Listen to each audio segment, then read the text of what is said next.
Bonjour à tous. Edgar vous dit aussi bonjour. Eh oui. Aujourd'hui, donc, je vous présente l'anabase d'Antiochos III, donc le fameux roi Séleucide.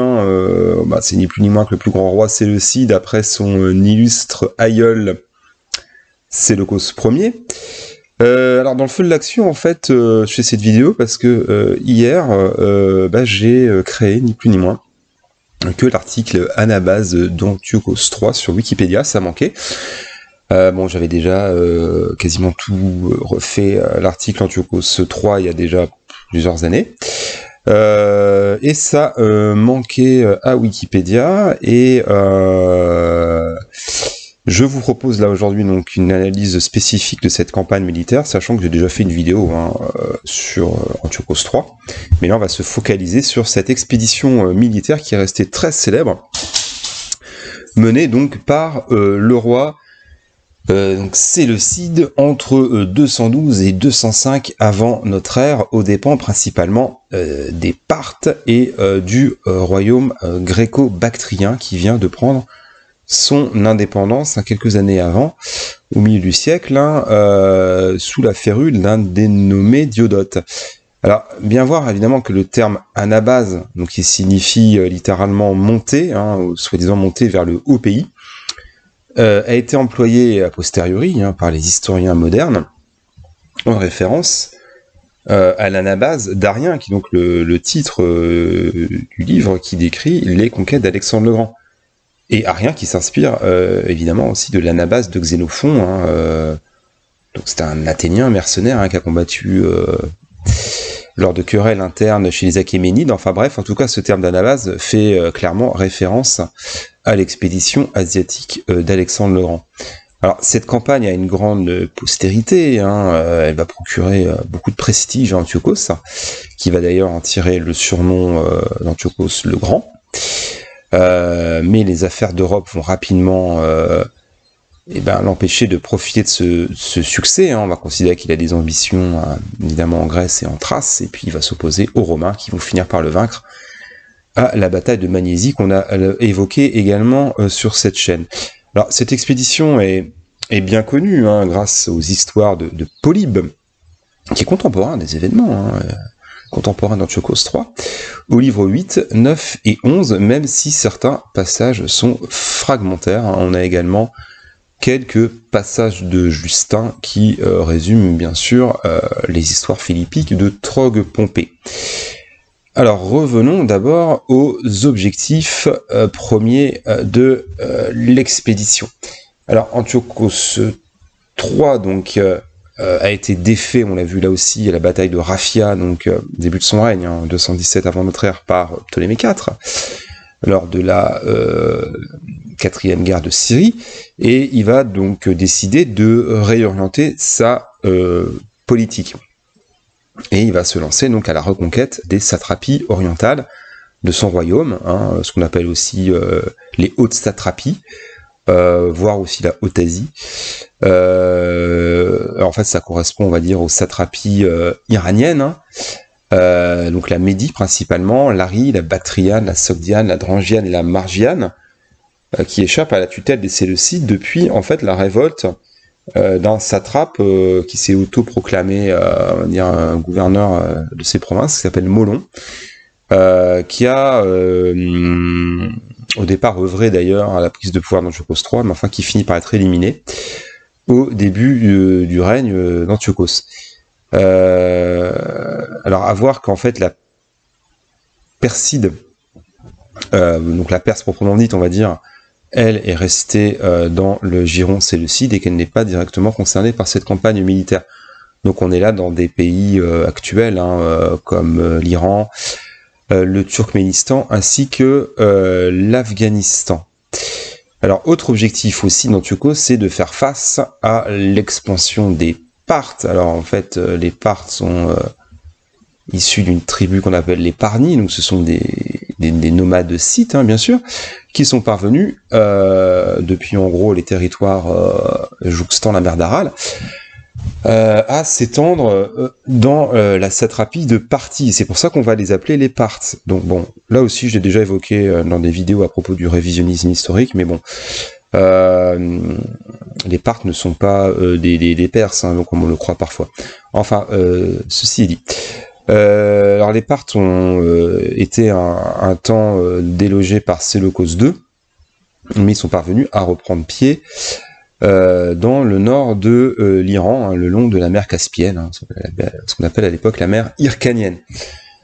Et l'autre objectif plus précis d'Antiochos, c'est de faire face à la sécession du royaume gréco-bactrien, où le roi Diodote II vient d'être chassé du pouvoir par un dénommé Eutydème. Alors, la grande question qui se pose chez les historiens modernes, parce que c'est pas très très clair chez Polybe, autant il est assez précis sur les faits militaires, mais il n'est pas très très précis sur le plan de départ, c'est qu'est-ce que Antiochos en fait entend faire une conquête ni plus ni moins de l'ensemble de ces territoires, ou s'il cherche plutôt à vassaliser les souverains que l'on a nommés. Donc on peut considérer qu'en fait, il cherche à rétablir l'autorité qu'exerçait Séleucos Ier, donc on va dire l'apogée de l'empire séleucide, hein, on va dire à peu près aller vers 300-280. Donc à voir voilà, que Séleucos Ier s'était étendu notamment dans les régions jouxtant l'Inde. On y reviendra. Alors, bien sûr, comme souvent, il y a dans les campagnes militaires des enjeux financiers, économiques, sachant que la perte des satrapies orientales, donc du fait des Gréco-Bactriens et des Parthes, paralyse le commerce, hein, et diminue le tribut. À voir également qu'Antiochos aurait cherché par des pillages, hein, et il va mener de nombreux pillages, à reconstituer le stock de métal précieux au profit du trésor royal. Donc malgré la défaite de cuisante à Raphia, hein, Antiochos parvient à surmonter cet échec, hein, et à former une immense armée. Alors Justin l'estime sans doute de manière exagérée à 100 000 fantassins et 20 000 cavaliers, mais enfin ça reste plausible, donc c'est pas forcément si impossible que cela. Voilà pour les objectifs. Alors on va parler là maintenant des opérations proprement dite. Alors, Antiochos va commencer donc son expédition en 212 par une campagne facile en Arménie, qui est alors un état vassal, donc il y a relativement peu de sources à ce sujet, mais on sait qu'à l'époque, il y a un dynaste qui s'appelle Xerxès, donc un nom évidemment typiquement perse, hein, qui règne donc sur cet état vassal, on dira, mais il ne paye plus son tribut. Donc Antiochos fait une démonstration de force, ce qui contraint Xerxès donc à épouser une des sœurs d'Antiochos qui s'appelle Antiochis, et il va placer deux stratèges donc dans l'Arménie. Hein. Alors à noter, c'est pas anodin, mais que les stratèges suivants, ultérieurs, donc qui sont d'origine iranienne, vont en fait trahir Antiochos, donc au moment de la guerre contre Rome. Et plus tard, les Romains s'en souviendront parce qu'ils vont accorder l'indépendance au royaume d'Arménie, qui ensuite d'ailleurs va prendre des territoires aux dépens des Séleucides, avec le fameux grand roi qui s'appelle Tigrane. Bon, là, on est là à la fin de l'époque séleucide, hein, début du 1er siècle avant notre ère. Donc voilà pour l'Arménie. Expédition suivante en Médie, donc qui, je le rappelle, avait été soustrait à la domination séleucide par le satrape Phélon qui s'appelle donc Molon. Et donc fin 211, Antiochos III se dirige donc vers la Médie afin de rassembler son armée et de préparer l'action contre les Parthes et les Gréco-Bactriens qui sont bien sûr les principaux destinataires de la campagne. Alors il rassemble une immense armée donc à Ecbatane et là il va pas se gêner, il va spolier un sanctuaire indigène dédié à une divinité perse, une divinité qu'on rattache à Astarté d'ailleurs qui s'appelle Anaït, et il va quand même, grâce à ce pillage, monnayer pour 4000 talents, c'est un montant considérable, ce qui tend à prouver les difficultés financières qu'il connaît au début de la campagne. Et d'ailleurs c'est pas anodin parce que quitte à spolier un petit peu la fin d'Antiochos III, mais il va périr en fait bien plus tard, hein, on est là à peu près vers 190, hein, si je ne dis pas de bêtises, en pillant un temple aussi en Élam, donc région de Perse. Donc voilà, il a été, on va dire, puni, hein, de ces sacrilèges. Alors durant ce séjour en Médie, il associe son jeune fils, hein, qui s'appelle Antiochos, donc il va mourir assez rapidement, donc il s'appelle Antiochos le jeune, hein, d'après les sources, âgé de 9 ans. Donc il l'associe à la royauté afin de préparer sa succession en cas de mort prématurée. Donc voilà pour l'expédition en Médie. Donc pour l'instant, ce n'est pas, on va dire, véritablement des campagnes militaires. Donc là, elles vont commencer contre les Parthes en 209, où là, en fait, il se met en marche donc vers l'Iran, enfin le nord de l'Iran actuel. Il traverse des régions désertiques avec peu de difficultés. Hein. Les Parthes, qui sont dirigés par le roi Arsas II, on va dire, préfèrent se replier. Hein. Les nomades des steppes sont alors peu familiers des guerres à la macédonienne. Hein. Ils préfèrent éviter la bataille rangée.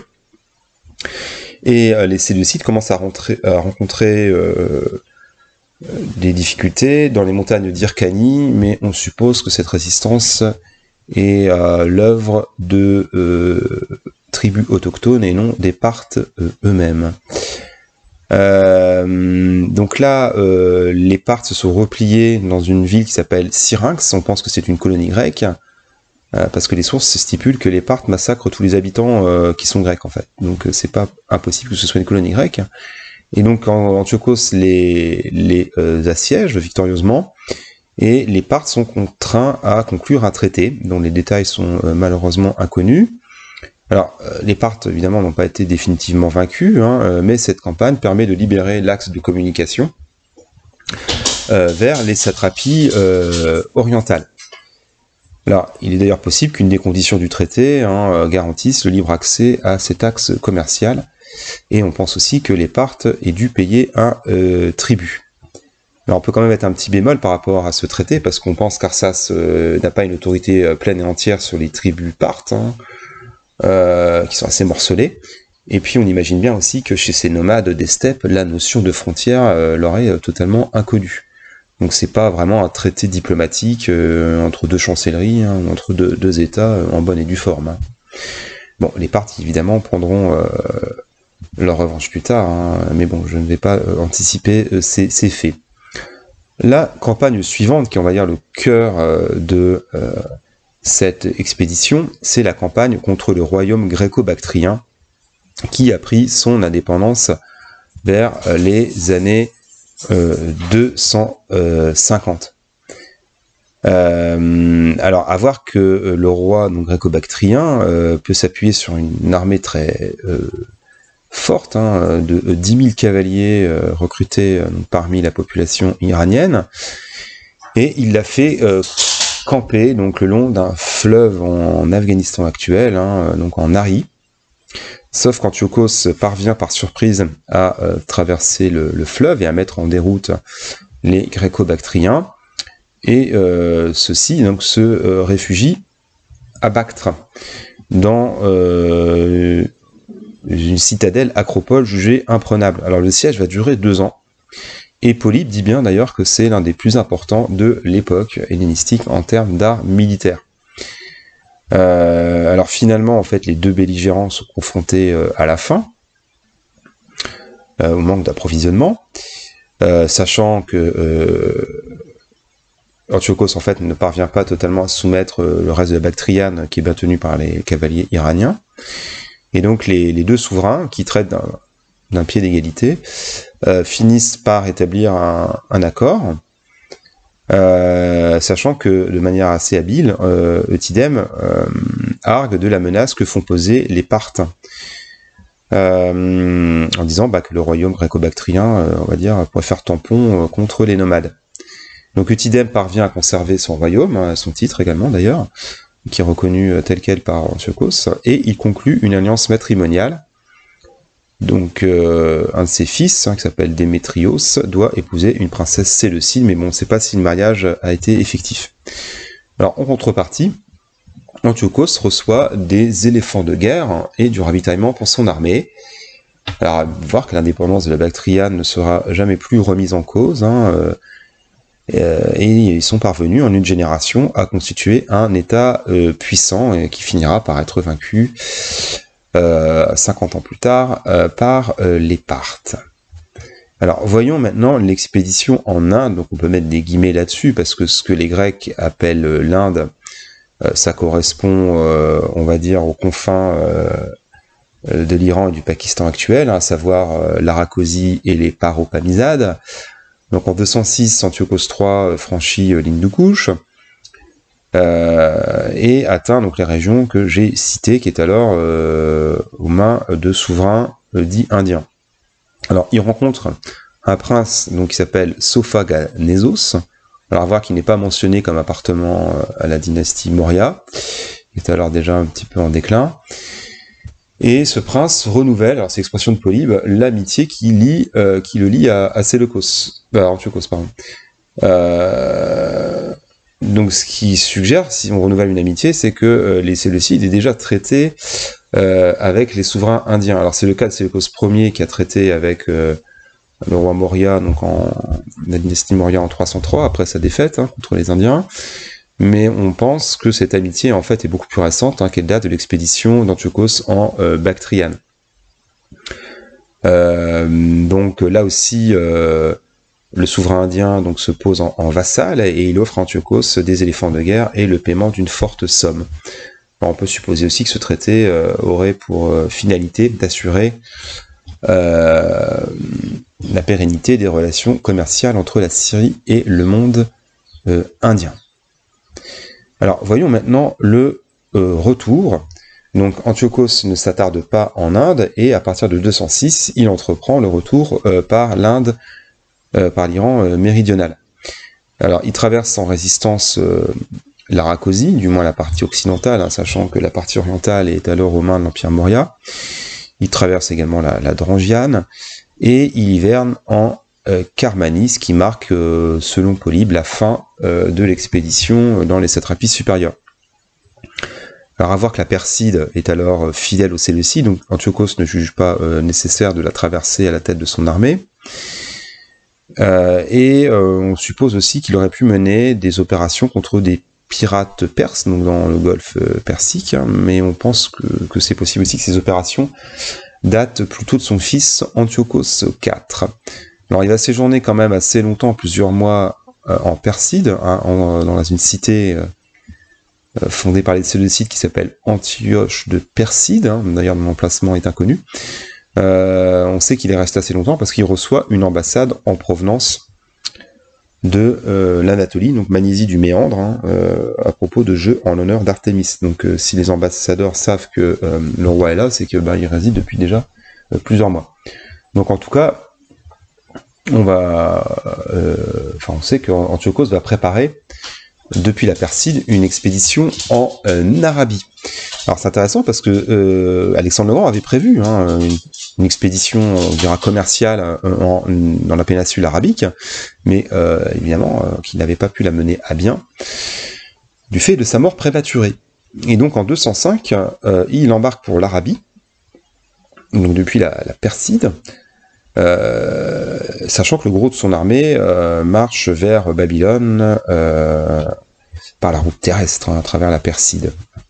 Donc il va parvenir à Gera, sur la côte ouest du golfe Persique, donc on est là en Arabie Saoudite actuelle. Alors c'est à l'époque un grand port commercial, mais le commerce profite davantage aux Lagides qu'aux Séleucides, et donc il veut réparer cela. Gera est aussi d'ailleurs un carrefour caravanier de premier plan. Donc sa présence suffit à faire peur aux habitants, qui lui versent un important tribut, en argent et également en myrrhe et en encens. Ensuite il va mener donc une escale dans l'actuel Bahreïn et enfin embarquer pour Séleucie du Tigre en 204, donc ce qui marque, on pourrait dire, vraiment la fin de son expédition orientale. Alors en guise de bilan, donc c'est à la base qui a quand même duré 7 ans, va procurer évidemment beaucoup de prestige à Antiochos III, donc qui est parvenu à affirmer son autorité et à consolider l'empire séleucide, du moins à recouvrer une partie des territoires qui dépendaient des Séleucides du temps de Séleucos Ier. Alors Polybe se montre évidemment très très élogieux à cette occasion, bon il le saura moins du temps de la guerre contre Rome. Et l'historien dit même d'ailleurs que cette expédition a eu des effets positifs jusqu'en Anatolie, que les cités grecques en ont profité. Donc Antiochos profite de cette campagne pour prendre le titre de grand roi, donc qui est l'inspiration achéménide, manière pour lui de se placer au-dessus des rois qu'il a affrontés, donc les rois parthes ou gréco-bactriens, et qu'il considère comme ses vassaux. Alors il se voit comparé par ses sujets à Séleucos Ier, voire même à Alexandre le Grand, et à voir en fait qu'il va quand même hésiter à prendre le titre de grand roi dans les documents officiels, parce que c'est un titre achéménide, donc il ne faut pas froisser les Grecs, et il va plutôt se faire appeler Antiochos le Grand tout court. Aux yeux de ces sujets grecs, c'est peut-être un petit peu plus acceptable. Alors certains historiens modernes considèrent qu'il s'est montré un stratège avisé et prudent, en ne cherchant pas à détruire complètement les royaumes arméniens, parthes et bactriens. Mais enfin, on peut remarquer, comme on l'a vu en préambule, qu'on ne connaît pas la teneur du plan de départ. On pense qu'en fait, il s'est plutôt adapté à la situation. Il a voulu chercher, il a voulu retrouver l'héritage de Séleucos. Comme d'ailleurs il l'avait prouvé en Coëlée-Syrie, ce qui avait d'ailleurs causé la guerre contre les Lagides. Mais que vu la résistance des Parthes et des Gréco-Bactriens, il s'est contenté de demi-succès. On pense quand même qu'il a voulu détruire le royaume bactrien, comme le suggère le long siège de Bactre. Alors, à voir aussi que l'expédition va avoir un impact économique et monétaire important, facilité par les très nombreux pillages et prélèvements de tribus. La numismatique prouve qu'il y a une grande quantité de monnaies qui vont être frappées, notamment à Séleucie du Tigre, donc peu après l'expédition. Et enfin, Antiochos ramène 150 éléphants de guerre qu'il saura utiliser contre les Romains pendant la guerre antiochique. Donc finalement, son intervention dans les affaires de Grèce, et notamment en fait l'intervention du royaume de Pergame, empêche Antiochos de profiter de ce succès et suscite l'intervention de Rome qui finira par vaincre définitivement Antiochos III. On est là en 191 avant notre ère. Voilà pour le coup, pour cette fameuse anabase d'Antiochos III. Je vous remercie et je vous dis à bientôt.